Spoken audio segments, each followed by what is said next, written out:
preview. Start streaming. Yes. Are we streaming?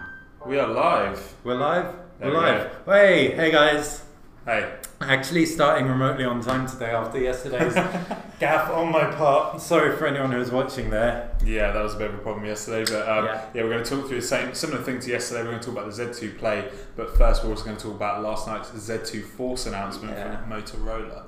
So we got some new information since we spoke to you last. Yeah, since yesterday. There was a big event in New York where they hosted the Z2 Force launch.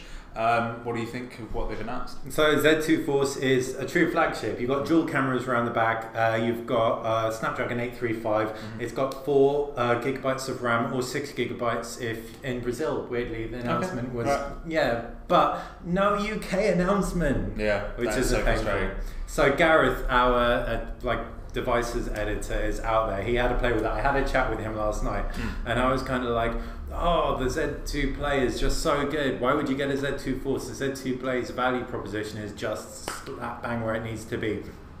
Gareth said he'd totally get the Z2 Force. Really? Specifically because of the camera. It's got dual cameras set up, and what they've done is they've done a Huawei, so you've got a black and white sensor and a color sensor. He said he's never seen a better bokeh effect. Really? Based on what's on the screen. So yeah, and me personally, I definitely think that having that kind of camera dual setup rather than one telephoto or one wide angle is better. The wide angle is good, but what do you think? So I've been using the Z2 Play for over a week now, and the camera is probably one of the weaker points of the phone. Yeah. So seeing that from the Z2 Force is that is the main reason to go and buy it, I think.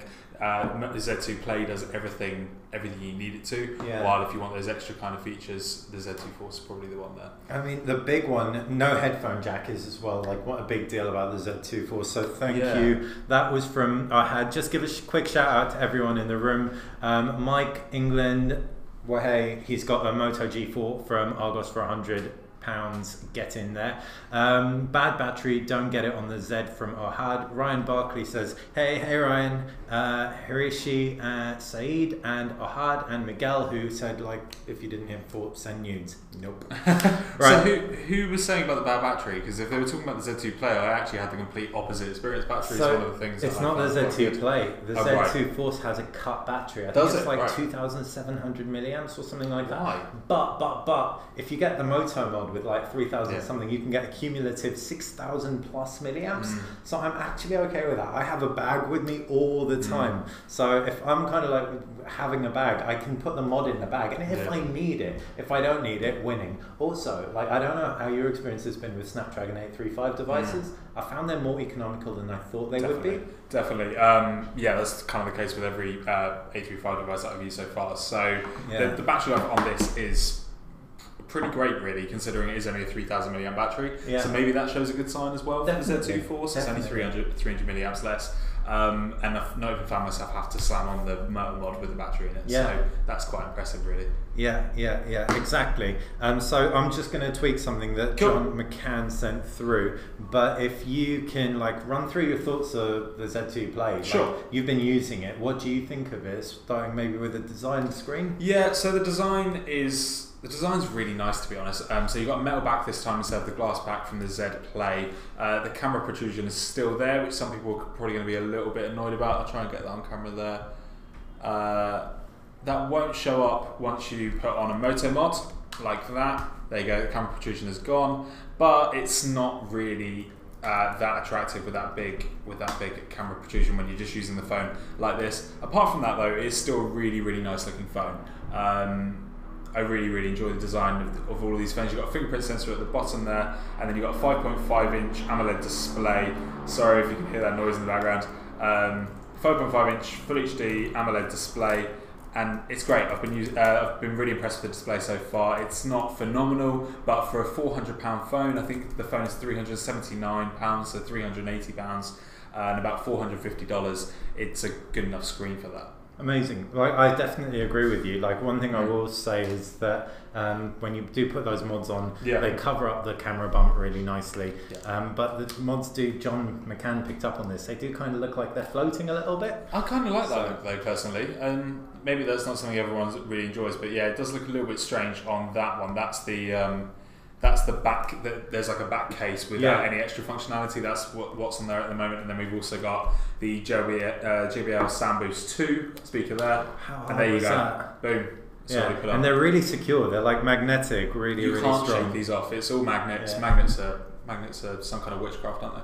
They are. But and they're quite hard to pull off sometimes, as you can just see there. But yeah, you can just literally slam it on like that, and the speaker's connected. And if I was playing music right now, it would go straight through that speaker on the back, which is really impressive. So what I'm thinking is, if you're picking up one of these devices, someone asked me yesterday, what's your favourite brand at the moment of mobile manufacturer? And like Motorola is up there because they're delivering these really sweet mods that allow you to kind of fall in love with your phone, but on a lower cost device. And now they've introduced a 360 mod with the Z2 Force, so you can just clip on. If you ever used Samsung Gear 360, I don't know if you did, but it was a pain in the tail end to just sync with your phone and everything. This is so easy.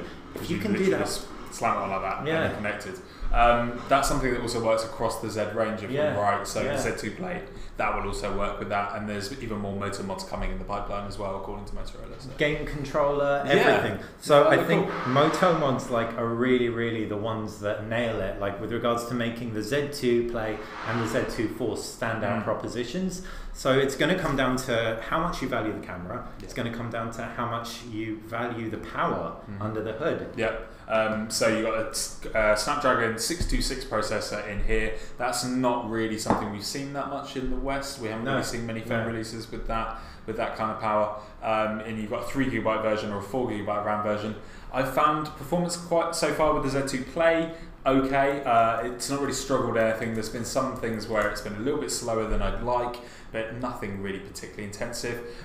We spoke yesterday a little bit about gaming. Yeah, a little bit about gaming, where you're saying that some of the things it was struggling on. Injustice 2, I think. It's just frames drop. It can play any game that you're going to throw at it, but what you'll see if you're a benchmarking fiend, you'll find that like Antutu, which is more GPU centric, does benchmark way lower. So while in Geekbench it's benchmarking right up there with the like P10 and like the Samsung Galaxy, whatever. Actually, like in Antutu, it's really struggling, and you do see that.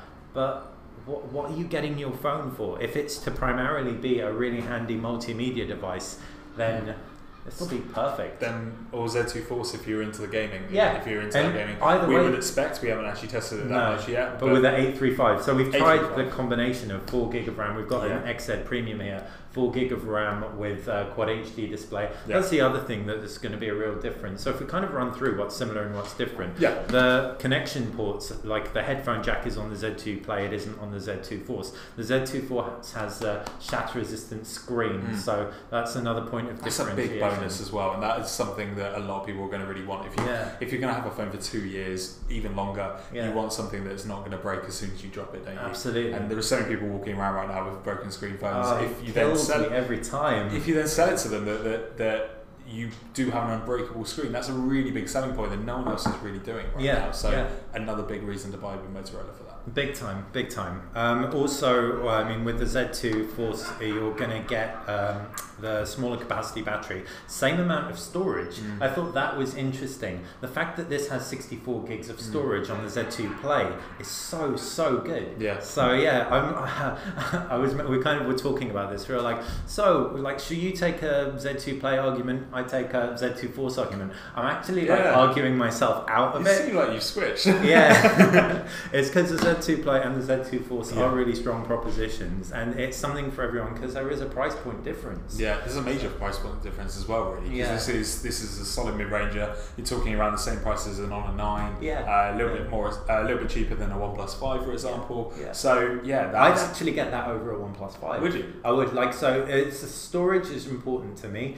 Price is important to me. Front-firing speaker. So both this and the Z2 Force have that front-firing speaker. That's important to me. Which works fantastically. Which does. And customization, like the ability, like I said, to do things like this can make you fall in love with your phone. It's got the same screen size, 5.5 inches at full HD resolution as a OnePlus 5. Same fundamental AMOLED tech inside. So, right, I'm going to jump into the comments, see what you guys are asking to Shakes.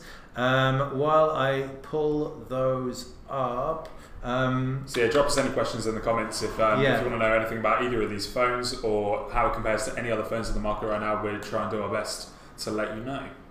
So we've got a question from Ryan. Is the Z2 Force water resistant? I didn't catch that one actually. I don't think it is. Z2 Force. The Moto Z Play isn't. It's splash proof for the Z Play. The Z2 Play, sorry. It's splash proof, so it's not going to survive a dip in. Nope. Dip in water if you. Z2 Force isn't water resistant at all. That seems like a strange decision there to not make it waterproof after making it with a shatterproof screen. With no 3.5mm headphone jack as well, which a lot of people, Apple, were claiming was a reason that they haven't waterproofed their phone. Yeah, and like making your phone that durable, but then not taking that step that many other manufacturers have. So Samsung waterproof, Sony waterproof, like LG. LG is waterproof. Like it makes that seems like a really strange decision. But how much does it actually hurt sales? Yeah. I don't know. Do you have anything? I don't know. Huawei's never made a water-resistant smartphone. And they don't tend to, I think. There seems to be no inkling into doing that. Whenever I've asked the question to Huawei, they've always just kind of gone, that's not really something we're focusing on right now. Yeah. And I don't really think it's something, it's never like in the forefront of marketing, is it either really? It's not really, this phone will survive if you drop it in water, so. Yeah. Any more questions? Yeah. So magnets, how do they work? That's from John Porter. Do you want to see how magnets work, John? So there's this. Here's how magnets work. Snap. Yeah. And like I know we've laboured the point, but I can't like stress how cool the integration is. If you've not used Moto Mods before, there's an actual like application like integration into it. So like I said, with the 3D camera, as soon as you plug it in, open up the camera, and the whole interface is changed to incorporate the 360 degree, not 3D, sorry, 360 degree camera mod. When you're plugging in your speaker, in the top it will actually tell you how much battery is left in your speaker. Every mod has a UI like feature as well, so it's really considered throughout. Yeah, and there are so many different mods already out there that I'd say so many. There's a couple of good ones. Mod, there's the projector mod, which is great. It's like really expensive, but it's excellent. There's the Hasselblad camera mod as well, which gives you I think 10 times optical zoom, which is a really cool idea. Both of those are very expensive. Yeah. This one comes in about $80, I think. For this is my favorite, hands down. Yeah. USB-C charging, so same charger as. The actual, or it just charges from the phone if you connect it and then charge it up overnight. And then you also have other ones like the wireless charging, or then you just have these mods that you can just throw on the back, which just give it a different kind of style to the normal back of the phone. Yeah, and Ryan's asking, is it easy to lose or drop a Moto mod by mistake? Never happened to me. Yeah, I think it could as probably in drop easily off. be. Oh no, not at all. Not at all. Like you cannot get these off at all. In fact, I'm turning the torch on now. So that's actually a really good feature. I was talking about the UI integration into Motorola. I forget which one that is. Ninja Chop for Torch. Yeah. Okay. So but talking about the mods, like sometimes I struggle to get them off. Just trying to, there you go. Yeah. Trying to take them off that way. They're not going to fall off when you're walking around with it on your phone. Definitely. Not at all. So the UI, like you notice James was flicking it and it fired the torch on. Motorola makes it seem if they're doing stuff like that, like they've customized the user interface heavily, but they haven't. They've left the UI in both the Z Force. I've seen the UI featurettes. Gareth sent through a video of using it, and with this. Really stock Android, really nice stock Android, but where the changes have been made are in meaningful places, like gestures if you want them. Fingerprint scanner can support gestures if you want them to. And you had any issues with the UI on the Z2 Play? Not at all. The UI on the Z2 Play is really nice. There's a couple of, as Basil was saying, there's a couple of extra things that Motorola have added on, but it's pretty much stock Android. If you enjoy your Google Pixel stock Android, you're going to be happy with this. Yeah, absolutely. So what's your call? Ain't Myself says $80 for a 3,500 milliamp battery mod is ridiculous. Yeah, you do have a point there, I think. But this is an extra add-on that you're getting on top of the 3,000 milliamp battery, which is really good on the Z2 Play. I'm hoping it's going to be good on the Z2 Force. But the Z2 Play, I'm getting a full day's battery life out of that already. Then sticking a Moto mod on top of that. If you want to spend that extra money, I don't think that's too much of a big ask. Yeah, like I actually disagree. I don't think it's ridiculous, only because it's the most elegant solution you're going to get. Like Apple or whoever gets like these cases that you put on with these like fugly bumps. That case was awful, yeah. Whereas this is a really, really elegant snaps on. You can have it in your bag if you need it. Yes, $80 is a lot of money. I'm not saying it isn't, but it's a bespoke, form-fitting, like beautiful integrated solution. I really rate it. And if you wanted to, you could just go and buy a $20 or a £20 battery pack and then charge it in through that way. Wires, all of that stuff. How annoying does it get? And how many? Like, so I'd rather have it there. I agree with you. Yeah, $80 is probably a bit steep for that, but yeah. Any more comments? Yeah, absolutely. So this is actually a really good comment from Diogo Vernerde that ties into an article that James wrote today. Right. Do you think the Moto G5 is the best €200 phone? So we've just put it at the top of our best cheap phone list on Tech Radar because the Lenovo P2 is no longer available in the UK, or at least no longer available under £350. So it's almost doubled in price essentially if you want to buy it SIM free.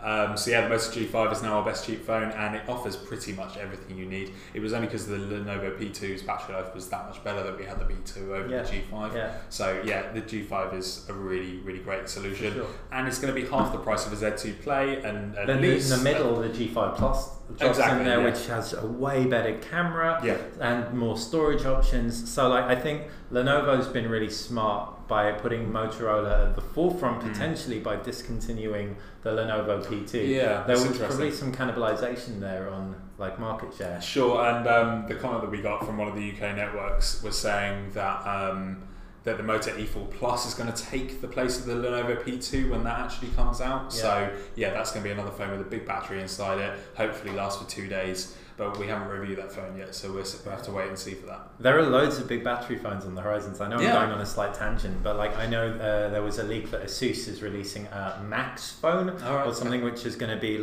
so we've got the Zenfone AR here. We've been trying that out today and had some really amazing AR experiences, which we thought would be massive gimmicks, but they've actually been pretty cool. Genuinely really impressive. Yeah, but the Zenfone 4 will be launching later in the year, and some leaks have hinted towards a Zenfone 4 Max with a 4,000 milliamp battery. I'm happy. I'm happy the batteries are getting bigger. Yeah, it's a good thing, especially when phones are so thin now. So Ryan just keeps it coming. Is it worth buying mods versus saving money for a flagship? So would you rather, I'll put it to you like this, would you rather have this with some mods or just have a flagship? I think I'd rather have this with the mods. Me too. Yeah, it's... So Z2 Play with mods. The possibilities here, you could own this phone for 2 years, as we're saying, that's the average time that someone owns a phone for. There could be an entirely new feature on the horizon or an entirely new mod that Motorola's coming up with, like the gamepad and that kind of thing, and you can just go out and spend a little bit more money and get that feature on your phone. Or second-hand eBay stuff, if these mods drop in prices, excellent, but what they're doing, it's a second iteration of the JBL Sound Boost mod, but actually it's backwards compatible, I'm pretty sure, and it looks really similar. It's just a system that works. Motorola is the first mobile manufacturer to have cracked modularity. Yeah, especially when the LG G5 didn't really succeed in that space, and then Motorola came along with this, and when I first saw it I was like, maybe a bit of a gimmick, but when you start using it you're like, actually this makes a lot of sense, and being able to just get a new feature on your phone. Suddenly you get into having music playing from your phone and you realise the speakers aren't good enough on your phone. You then go out and you buy one of these to add on to that. Definitely. And if you're gaming actually with this, I know the sound's being fired backwards, but there's something really comforting about just having a bit more phone to grip onto. I rate it. I think backwards compatibility is one of my favourite things in the world. When the PS4 wasn't backwards compatible and I had to throw away all my PS3 titles, I was like, no! But so the fact Moto and Lenovo are keeping that one consistent gets a massive thumbs up from me. Definitely. Can you use the battery mod to charge another phone? I do not know. Do you? No, I don't think so. I don't think so either, but it does have USB. You could go USB-C. Potentially USB-C to USB-C. Yeah. We don't know. We'll check that one out when we get the battery mod in for review. I haven't personally tried that one before. I don't really know why you'd want to, though, to be honest. I wouldn't really see much benefit in that. Unless you had a Z2 Play and then you had another phone on the side, maybe that would be a reason to, but it's really the ease of just being able to put it on the back of your phone and know it's charging while you're there. That's the really main reason you want that mod. So. Big time. So thanks for the comments. We're going to jump into just like talking a little bit more about the Z2 Play, wrapping up this and how it stacks up against the Z2 Force announced yesterday. So the big one is the camera. You said earlier that you weren't like massively, you liked the camera, but you weren't massively impressed. So what were your highs and lows? I like the camera. It's not a flagship camera. It's not a flagship phone though, so you can't be too disappointed with it. Unlike the Z Play, which had a 16 megapixel camera, this is a 12 megapixel camera, but there are bigger pixels in this phone. I think you know the exact stats. Yeah, it's 1.4 micron pixel size on the camera, which like immediately just makes it much better than the Z Play in low light. Yeah, low light. I've been quite impressed with it, really. Same. Actually, I'm quite impressed with the camera there. It's kind of lacking in a lot of features, though. It is just kind of a point-and-shoot camera. There is a pro mode that you can deep dive into a little bit, but it's not going to offer that many features. There's not really all that much to play around with, essentially. No optical image stabilization either for video, so you may want to get a tripod or something if you're going to be doing a lot of video. So we can actually get that closer in, and that's the pro mode. So it's, as you can see, you've got your kind of old school Nokia Lumia wheel system. Sorry for the reflection, guys. But yeah, so you can customize stuff. But what James is really hitting home is the fact that you haven't got the really cool kind of Huawei blurry background and Lenovo Z2 Force blurry background, sharp foreground stuff. So that's the flagship kind of feature that you're going to be missing if you opt for this camera. But if you want a decent point and shoot, I found that like it's good, but it's so much better than the Honor 9 for video. I found the video on the Honor 9, the handshake just comes through way too much. The digital image stabilization, no OIS, but the digital image stabilization is great on this comparatively. So check out any other questions. Could you compare it to the HTC U11? I mean, we can pretty much in a nutshell compare it now, and that's just way better value for money. The U11 is just a better phone across the board, but without modularity. Yeah, and the U11 is mega expensive though. Compared to this and compared to the Z2 Force, it's actually a bit more expensive than the Z2 I don't know Force. the US price of the Force or the U11 off the top of my head. The U11 has a really nice design. It looks entirely different to anything else you can buy. But so do these Motorola phones with the Moto Mod design and giving you that extra functionality. So it just comes down to what you like in terms of design. And if you want waterproofing, then the U11. If you want some neat headphones in the box that are gonna like measure your ears, the U11. The U11 sound generally is always so on point. HTC's is.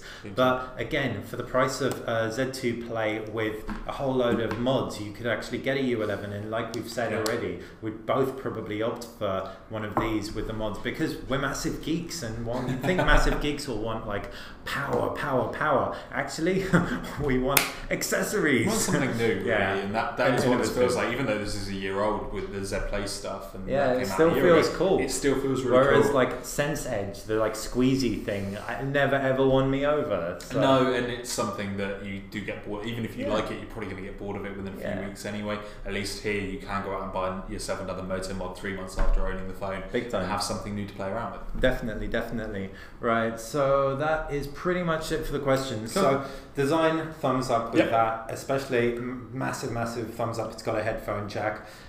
Screen, AMOLED, Full HD. Really what more do you want? 400 pixels per inch. User interface, relatively stock Android. Winning. Camera, good. Not mind-blowing, but good. Power under the hood, enough. Might want a little bit more for gaming. Storage options, 64 gig plus SD card support up to 256 gigs. So again, winning. Like, it's just a really solid phone. And when you look at that battery, I thought 3000 milliamps with a 5.5 inch display, it's not going to last, but that's 626. How have you found it? Sorry for battery. Battery I've just been really impressed with. I'm getting a full day out of it easily. At the moment I'm on 82% and I haven't recharged the phone all day. I haven't been using it that intensively because I've been sat at work, but 82% we're at 3 p.m. That's incredible, really, isn't it? Good, but even days I was intensively using it, I was getting to the point of about 10 p.m. and that's when it started to get to the point where I was worried about the battery life left over. Big time. That's fantastic. So if you do find that you've like read the reviews of the Z2 Force and the battery just isn't lasting and you need it to, the Z2 Play, I'm super impressed. But I've got like some faith that between the 835 processor and Motorola's always been quite good at just eking out a bit more battery. Hopefully it will last. Right, here OnePlus 5 is $30 more expensive than the Z2 Play. That's a tough one. It's what you want there. Do you want something new, and do you want something a little bit different there, and you want something with the modularity aspects? That is the main selling point for the Z, any of the Z series, but the Z2 Play especially. If you want something with a probably more premium design. No, you don't really agree with that. But I think it's more premium. I agree with you on that. I just think I keep thinking it's an iPhone. I just keep thinking it's an iPhone. And a bit of a better camera on the OnePlus 5. Definitely. And a really, really powerful phone. Go for that. If not, you want to save that little bit of money and put a bit of that money into Moto Mods and get a bit more fun functionality. The Z2 Play is the way to go. So I think the OnePlus 5 is a sweet deal. I know like a lot of people think I bash it all the time, but I just I wasn't suggesting that. No, I, you're not the first to have mentioned it, but like I think it's a really great phone and that power, performance, everything. But like we've laboured so much, this is just so sweet, so fun, so cool, and different. You have so many good phones out now that you can recommend very easily. The Honor 9, the OnePlus 5, the iPhone, the Samsung Galaxy SA, the HTC 11, all really good phones. It's hard to go wrong at the moment, really, isn't it? It really is. So it's about figuring out what you want and picking the right phone for you. And if you want to just have a little bit of longevity around adding stuff to your phone, kind of like, I guess this is a one for people who want to build their own PCs, like, you know, you're going to be able to keep adding. Whereas if you want to get a MacBook and it's all contained and everything, get an iPhone or a Samsung Galaxy SA. It's not the modularity that we expected when like Project Ara was announced a couple of years ago, and we saw that you could swap out the camera sensor and all those kind of things. That was a really fun idea. Obviously that project got killed in the end. That's a bit of a shame, but this is just simplifying that a little bit more, making that a little bit more marketable to people, because you can literally just show an advert where someone slams that on the back of the phone, it connects, and then they run away and they take a photo with it. Like, that's a really great idea. Project Ara I think would have been a bit more of a harder sell, really, wouldn't it? I really wish, like, in a parallel universe, that Motorola was the iPhone of kind of everything, because if Apple released like this kind of modularity and whacked a 360-degree camera on the back of an iPhone and made it that easy, then we'd have 360-degree video like doing the rounds everywhere within a few weeks. Whereas I think this isn't enough to make 360-degree video take off. But in terms of the usability of it, the demos I've seen, how easy it is to just 360-degree video I'm streaming to YouTube. I've never ever seen it that easy. That simple. So I'm really excited that Motorola is innovating there as well and expanding Moto Mods, and they haven't just killed them in their tracks after the Z series. I'll stop talking now. Right, I just want a metal back phone with nice durability. That's where Samsung, HTC and Huawei failed me. So this is a metal backed phone. I noticed it's got a bit of a scuff, but it's relatively durable, especially if you put a mod on the back, and then you won't at least shatter the back. What would you say the most durable? The OnePlus 5 probably isn't going to be for you then if you're looking for a durable phone. You say Huawei's failed you, but at the very least, Huawei puts a case in the box of all of their phones. They do, I think the Sonys are generally quite durable, I also find as well. Not metal back though. Not metal back, good point. Really reflective glass back, but they are metal framed and they are relatively durable. But I think generally if you're looking at high-end phones, you're not going to be getting a durable one. The Lenovo P2, which we've spoken about, is metal backed, and that is pretty durable. You can't buy that anymore. But you can't buy that anymore, not in the UK at least. Then maybe the Z2 Force is what you want there then. If you are looking for durability, and if you drop the phone, you're not going to smash the screen in from just a little drop like that. It's a guaranteed no smash on the screen essentially, isn't it? So maybe that's what you want to be looking at as well. Here's the thing, Lenovo, Motorola, if you're watching, release a Sound Boost 3 with a 3.5mm headphone jack on it, then I'll get the Z2 Force. Because or like a battery booster with a 3.5mm headphone jack, because I have Bluetooth cans and I use them all the time, but when they run out of battery, I have my like wired 3.5mm cables. So yeah, that's my main gripe with the Z2 Force, and that's one of the main reasons why the Z2 Play actually, in spite of its inferior gaming chops, is the one I would choose. Yeah, definitely, and it seems like a strange idea that they've left it on one phone and then not on the other. I don't actually know how thin the Z2 Force is. It can't really get much thinner, can it? Because this is a 6mm phone. Apart from the camera bump, the actual body of the phone is 6mm. So being able to do that is basically as thin as you're going to be able to get with keeping a headphone jack. Yeah, so it is 6mm thin as well. So the Z2 Force is the same thickness. So yeah, Arhad has just commented that the Z2 Force is shatter resistant, not scratch resistant. I think it doesn't even use glass. It uses a different material that you would think was glass. You could never tell it wasn't glass, but it is shatter resistant. They were like dropping it and everything. It's really cool. This is what I mean. Like, I think Motorola's like nailing it in what they have to do to appease us like tech fans. But the trick is getting in there with mass market, and I can see why OnePlus has made their OnePlus 5 look so iPhone-y, because it is like literally like, oh, you double take seeing it, but that's what the consumer will do, and that's what someone in a shop will do. And Apple iPhones look great, so it's also what someone walking past a billboard would do as well. I mean, you see like OnePlus are now upping their marketing, so walking past that and being like, oh, that kind of looks like the phone that I have, and it's that I want. It's £200 cheaper. Okay, I'll go with that one. So So while the Motorola phones don't look like iPhones, I'm really, really hopeful that they get traction that they deserve from a tech point of view and from a value point of view as well. Cool.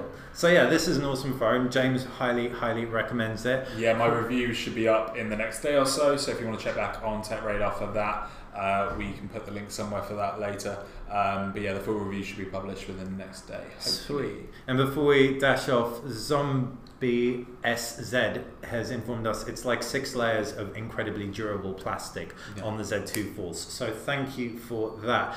You guys have been great today. If I haven't read out your comment, apologies. Tried to shout out as many people as I could. Any more questions, just fire them in the comments section below. Thank you, James. Cool. See you guys. See ya.